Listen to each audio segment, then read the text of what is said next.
we need to shift to, obviously the bigger news here. It looked like, I don't know, it was kind of a mixed up weekend where it seemed like there was a deal, or at least Trump is kind of putting out, hey, just about a deal. We're about to sign. Everybody's cool. And, to his credit, he's taken the hard line, because this is kind of my hard line. No freaking uranium, no nukes. I mean, a lot of other things we could talk, but they can't have a damn nuke. And you can argue about the methods of getting it, but Eric is completely right. I mean, the entire point of this thing is not regime change. It's stopping their nuclear program, any way, shape, or form. Well, I'm not willing to do that, Mark. I am quite willing to have a nuclearized theocracy in the Middle East. Again, apparently our foreign policy says the opposite, based on the commander-in-chief, who for 20 years said this was a red line that he was not willing to cross. And you voted for him, and now you've got buyer's remorse to certain people who have been criticizing him. Look, this is where we are. I mean, how we're going to get across the finish line, like Eric said, we're going to find out, I guess. Yeah, and to be fair, it's not only Trump who's been saying it. Everybody has said, now not everybody has done a damn thing about it. Trump has obviously done more, but that doesn't mean that it was like, oh yeah, no problem. The closest one to damn near giving it to him is Obama. But even he would, gives lip service to, no, they can't have it. We'll just negotiate and give them a lot of money. Mostly lip service. I mean, Trump was the only one to move the embassy from Tel Aviv to Jerusalem. They all gave lip service to it. Nobody did it. Trump did it. It's the same in a way with this Iranian nuclear program. I agree. Abraham Accords. I mean, how he's going to pull this off is yet to be seen. But, he seems pretty confident, Eric. And you and I are not privy, neither is the media, to the machinations behind the scene. So all we have is what's coming out of D.C., out of his administration. Right, and I think there's also the factor that this is his shot. This is his one shot to put a nail in that shit, and because he's done. I mean, every bit of realism. He's got 2.5 years, folks. 2.5 years. That's it. And I do think that even if it comes to the midterms, I have a feeling he'll still stay there. He will do whatever it takes, even if it's his whole presidency. I think he's riding on that one the whole way. Yeah, and it's a game. I mean, Iran. I'll tell you what else is a game is pulling our military hardware out of NATO, which he did. He started to do today. Apparently, in a bold America First move. Attention, America Firsters. Trump is starting to remove submarines and all kinds of military hardware out of NATO, Eric. Oh, Netanyahu told him to? Yeah, Netanyahu told him to, yeah. Okay, well, no, I mean, I thought that's how it worked. Yeah. I thought that Netanyahu, was like a pro-Ukraine and, talking about NATO and, okay. Well, he's taken out the jets, he's taken out the bombers, he's taking out the submarines. And he mentioned America First, Trump. I know this sounds like a shocking thing that America First covers more than Israel. This is him in retaliation to being stabbed in the back by NATO. I mean, this is payback, and sometimes it's a bitch. They're going to have to pay for their own things now. I think that's fantastic. And by the way, if they have to worry about their own defense, then it's going to be less incentive for them to muck around to their east. Because not just mucking around at home now. They don't have it's going to drive a stake through their socialist programs when we're paying for their military defense.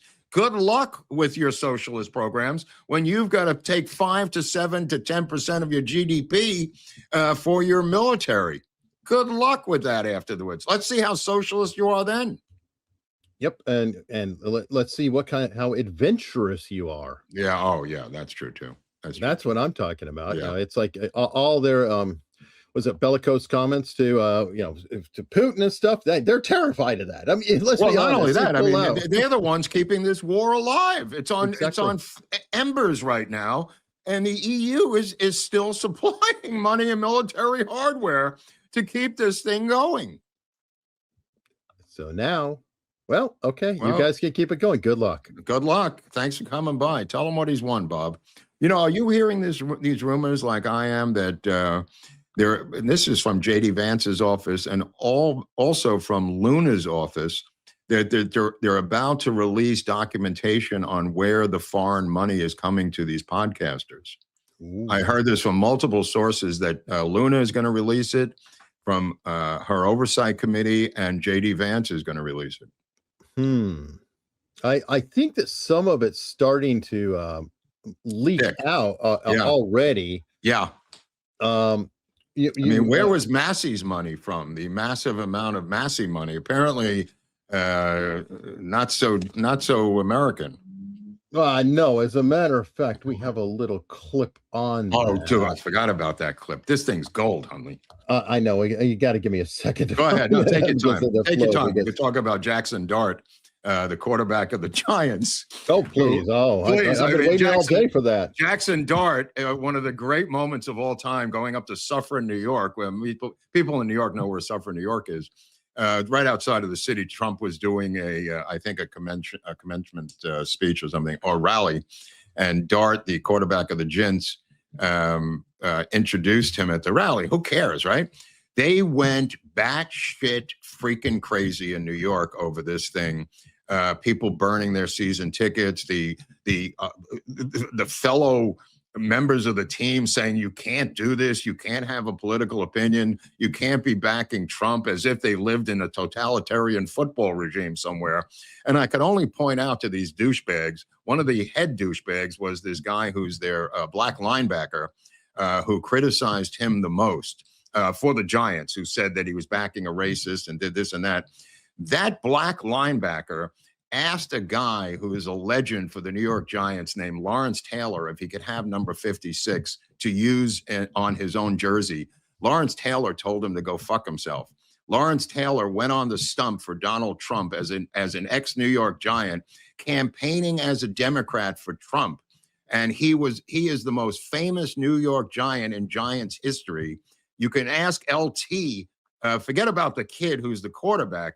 Ask the greatest Giant of all his opinion on Donald Trump, and that's Lawrence Taylor, number 56, one of the greatest linebackers in the history of football in the Hall of Fame. And now a great political prognosticator. Yeah. I mean, it's so funny how quickly they forgot their own LT supporting Donald Trump. All right, and here is the segment. And greatest segment. By the way.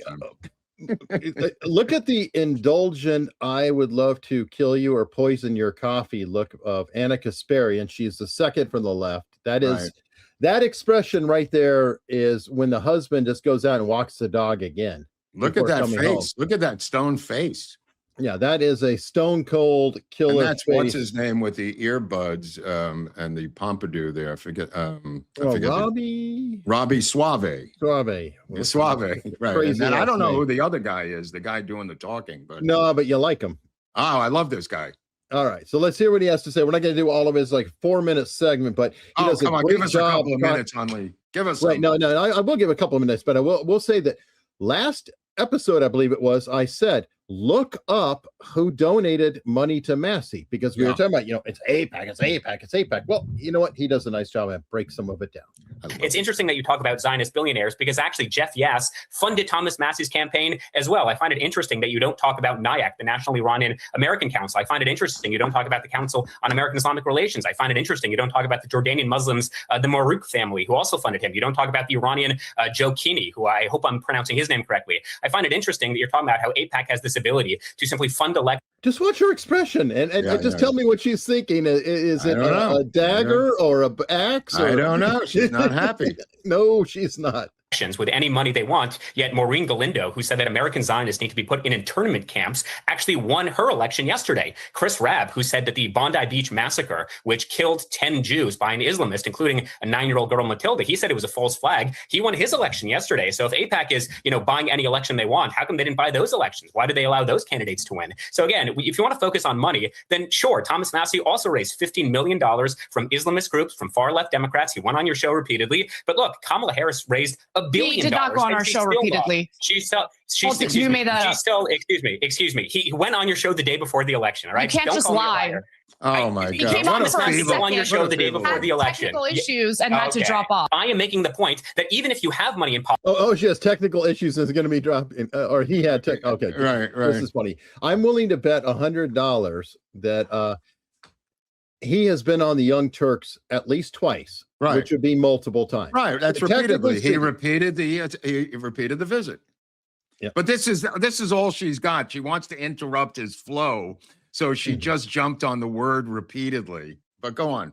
And so, by the way, somebody who said, Mr. Fast Talker, please understand this guy is prepping himself for the Piers Morgan crowd and whatever else. And if he doesn't rattle it out to where nobody can get it, he's never going to get it out, bro. That's a nice criticism. Very nice. Politics, which I want to get rid of, that still doesn't translate into forcing Kentuckians to not support a candidate. Kamala Harris had $1 billion and she still lost. What, you're telling me that 60,000 Kentuckians who wanted strong borders, who wanted DHS funded, who didn't believe that Donald Trump was a pedophile, they were forced into voting against Thomas Massie? No, they didn't like the guy. That's what elections come down to. Thomas Massie raised roughly $14 million. Ed raised roughly $19 million. But the idea that you can fool the people of Kentucky into voting for someone who they don't actually support is ludicrous. So again, if Kamala Harris raised $1 billion, then using your logic, if money is what determines outcomes of elections, then how come she lost? So yes, it's true. When you have an he was a terrible candidate. Terrible. In particular. Oh, so I would argue that Thomas Massie, who was campaigning with individuals like Ryan Matta, who was wearing an American Reich sweater, who said that Hitler was awesome, who was saying that he hoped that U.S. service members would be killed in Iran. When Thomas Massie campaigns with a guy like that the week of the election, the average Kentucky voter is saying, that's probably not someone I want to support, especially in a district that Trump carried by more than 40 percentage points. Thomas Massie keeps referring to Trump as part of the Epstein class and keeps implying that he's a pedophile. So if I'm a Kentucky pro-Trump voter, why would I want to support Thomas Massie? It has very little to do with money being spent. Right on. Anyway, right on. I mean, this guy is so spot on, bro. So spot on. And I love the people worrying about his vocal speed and he talks fast like Shapiro. It's like, okay. So he's at least he's got information that's flowing continuously with information. Yeah. Nice try. But brilliant rant. It goes on and on. I mean, he just destroys the guy. I mean, and so the tip of the hat to the voters of Kentucky, seeing through all this bullshit. They must be the most high knowledge voters in the country to be able to see.